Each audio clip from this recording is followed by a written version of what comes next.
Hello दोस्तों, A to GS में आपका स्वागत है। आज हम लोग अध्ययन करेंगे राष्ट्रपति की पदावधि अर्थात कार्यकाल।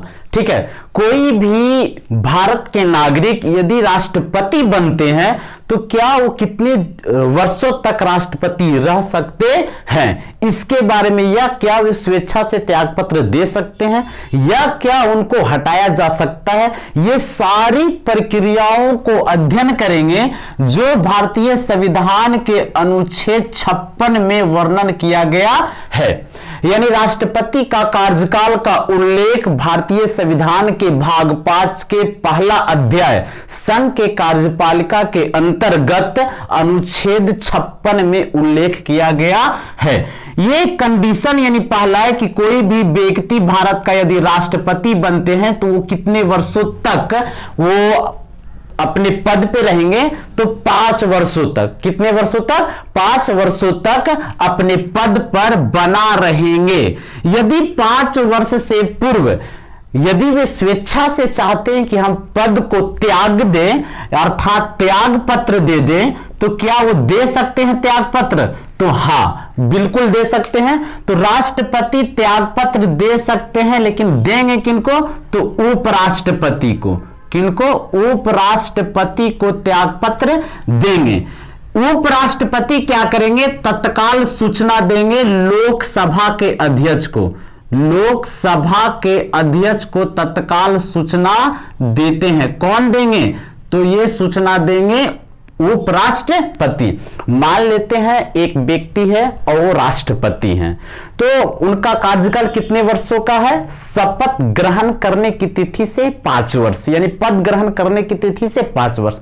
5 वर्ष के पद ग्रहण किए, 2 वर्ष के उपरांत उनको लगता है कि नहीं, हमें त्याग पत्र दे देना चाहिए। या स्वास्थ्य कारणों से दे सकते हैं या किसी व्यक्तिगत कारणों से बताकर दिया जा सकता है। तो राष्ट्रपति चाहेंगे कि हम त्याग पत्र दें, तो त्याग पत्र देंगे किनको? उपराष्ट्रपति को। और यदि उपराष्ट्रपति अनुपस्थित है, पद पे नहीं है, तब सर्वोच्च न्यायालय के मुख्य न्यायाधीश को। ठीक है, यदि मुख्य न्यायाधीश भी पद पे नहीं है, तब सर्वोच्च न्यायालय के जो वरिष्ठ न्यायाधीश होंगे, वरिष्ठतम जो न्यायाधीश होंगे, उनको त्यागपत्र देंगे। ठीक है, ये बहुत ही महत्वपूर्ण है। और ये में से सबसे पहले सूचना किनको दिया जाएगा? लोकसभा के अध्यक्ष। उपराष्ट्रपति सूचना देंगे, सबसे पहले तत्काल सूचना देंगे लोकसभा के अध्यक्ष को। यदि अनुपस्थित ये है तो त्यागपत्र सुप्रीम कोर्ट के मुख्य न्यायाधीश, ये भी तत्काल सूचना देंगे लोकसभा के अध्यक्ष को। यदि सुप्रीम कोर्ट के मुख्य न्यायाधीश भी पद पे नहीं है, तब त्यागपत्र देंगे वरिष्ठतम न्यायाधीश, सुप्रीम कोर्ट के वरिष्ठतम न्यायाधीश को। ये तत्काल सूचना लोकसभा के अध्यक्ष को देंगे और ये फिर राष्ट्रपति यानी कार्यवाहक राष्ट्रपति के पद धारण करेंगे। याद रखिएगा, मतलब ये तीनों में से कोई एक जिनको त्यागपत्र देंगे वो फिर राष्ट्रपति, कार्यवाहक राष्ट्रपति का पद ग्रहण करेंगे। अर्थात राष्ट्रपति उपराष्ट्रपति को त्यागपत्र दे रहे हैं तो उपराष्ट्रपति कार्यवाहक राष्ट्रपति बनेंगे। यदि ये नहीं है, पद रिक्त है, तो सर्वोच्च न्यायालय के मुख्य न्यायाधीश बनेंगे। ठीक है, ये क्लियर हुआ।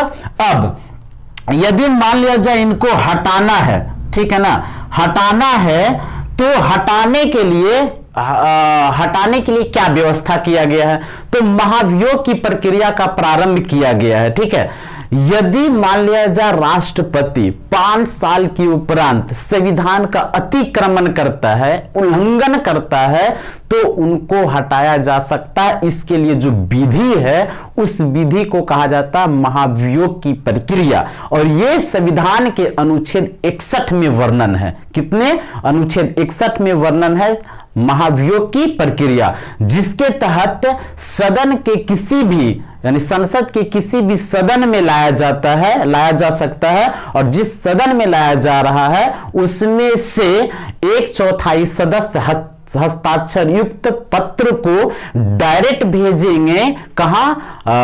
राष्ट्रपति के पास, यानी सूचना भेजेंगे 14 दिन पूर्व उनको लिखित सूचना दे दिया जाएगा। इसके बाद 14 दिन के बाद उन पे महाभियोग की प्रक्रिया प्रारंभ किया जाएगा। इस उपरांत यदि राष्ट्रपति को लगता है कि हमने संविधान का अतिक्रमण किया है तो वे स्वेच्छा से त्यागपत्र दे देंगे। जब त्यागपत्र दे देंगे तो महाभियोग की प्रक्रिया चालू ही नहीं होगा। ठीक है, तो याद रखिएगा कि राष्ट्रपति को हटाने के लिए महाभियोग की प्रक्रिया लाई जाती है, महाभियोग की प्रक्रिया लाई जाती है। ठीक है, इसका वर्णन संविधान के अनुच्छेद कितना में है? 61 में है। तो ये 5 साल के उपरांत इनको हटाया जा सकता है। किनको? तो राष्ट्रपति को हटाया जा सकता है। अब यदि कोई भी राष्ट्रपति अपने पद पर कार्यरत है और उनका कार्यकाल 5 साल पूरा हो जाता है, अब क्या वो फिर भी राष्ट्रपति के पद पर बना रह सकता है? तो बिल्कुल, पूरा कार्यकाल पूरा होने के बाद भी राष्ट्रपति अपने पद पर बने रहेंगे, ऐसा प्रावधान किया गया है। अब ये ध्यान से समझिए कि कब, जब तक नए राष्ट्रपति चुने नहीं जाते या उनका उत्तराधिकारी नहीं चुना जाता, तब तक अपने पद पर बने रहते हैं। ठीक है, यानी सरल शब्दों में समझिए कि कोई भी राष्ट्रपति है, उनका कार्यकाल 5 वर्ष का है, तो समाप्त होने के बाद भी वो पद पर बना रहेगा। तब तक, कब तक बना रहेगा? जब तक वो उनका उत्तराधिकारी अर्थात नए राष्ट्रपति अपने पद ग्रहण नहीं कर लेता। ठीक है, तो ये सारे उल्लेख जो है वो अनुच्छेद कितना में दिया गया है? 56 में दिया गया। याद रखिए, कितने अनुच्छेद? 56 में। यहां से प्रश्न कैसे पूछा जाता है? डायरेक्ट पूछा जाएगा कि राष्ट्रपति का कार्यकाल कितने वर्षों का है? 5 वर्षों का। ठीक है, राष्ट्रपति त्यागपत्र किनको देते हैं? उपराष्ट्रपति को। अब पूछ दिया जाएगा कि राष्ट्रपति उपराष्ट्रपति को त्यागपत्र देते हैं तो उपराष्ट्रपति तत्काल किनको सूचना देते हैं? तो लोकसभा के अध्यक्ष को। यदि लोकसभा अध्यक्ष अनुपस्थित है तब किनको सूचना देंगे? तो लोकसभा के उपाध्यक्ष को देंगे। ठीक है, राष्ट्रपति त्यागपत्र उपराष्ट्रपति को देते हैं और उपराष्ट्रपति अनुपस्थित है तब किनको देंगे? तो सर्वोच्च न्यायालय के मुख्य न्यायाधीश। ये भी अनुपस्थित है तब किनको देंगे? तो सर्वोच्च न्यायालय के वरिष्ठ न्यायाधीश को देंगे। राष्ट्रपति को हटाने के लिए क्या प्रक्रिया लाई जाती है? महाभियोग की प्रक्रिया। कितने अनुच्छेद में? 61 अनुच्छेद में वर्णन किया गया है। यह भी बहुत महत्वपूर्ण है और इसके लिए स्पेशल एक अलग वीडियो बनाएंगे। महाभियोग की प्रक्रिया, इसमें क्या क्या प्रावधान दिए गए हैं ये सारे। ठीक है, तो यहां से प्रश्न अक्सर पूछे जाते हैं पदावधि से। ठीक है, तो अच्छा लगा होगा तो लाइक कीजिएगा, शेयर कीजिएगा, सब्सक्राइब कीजिएगा। Thank you.